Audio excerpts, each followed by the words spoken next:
आयान अपने दादा के साथ एक पुराने दरबार के सामने खड़ा था।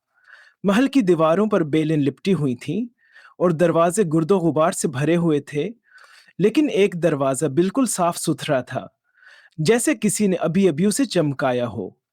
आयान की नजरें उसी दरवाजे पर जम गईं। आयान आहिस्ता आहिस्ता उस दरवाजे के करीब गया। जैसे ही उसने दरवाजे को छुआ, हवा की एक ठंडी लहर उसके चेहरे से टकराई। दरवाजे पर सोने की नक्काशी बनी हुई थी और ऐसा महसूस हो रहा था जैसे दीवारों में सरगोशियां हो रही हों। आयान ने मुड़कर दादा को बुलाया, लेकिन वो दूसरी तरफ देख रहे थे। आयान ने एक लम्हे के लिए सोचा, क्या उसे दरवाजा खोलना चाहिए? दरवाजा हल्की सी चिड़चिड़ाहट के साथ खुल गया। अंदर एक पुरानी सीढ़ी नीचे जा रही थी। आयान ने अपना रस्सा मजबूती से पकड़ लिया और आहिस्ता आहिस्ता नीचे जाने लगा।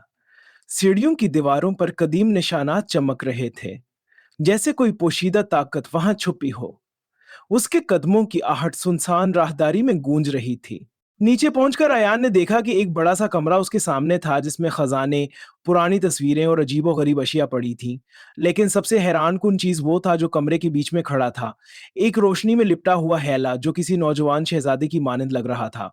तुम वापिस आ गए, एक मध्यम सी आवाज गूंजी। अयान का दिल तेजी से धड़कने लगा। हाविले ने अयान को एक पुरानी किताब की तरफ इशारा किया जो एक लकड़ी की मेज पर रखी थी। किताब के सफ़हात सुनहरी रोशनी में चमक रहे थे।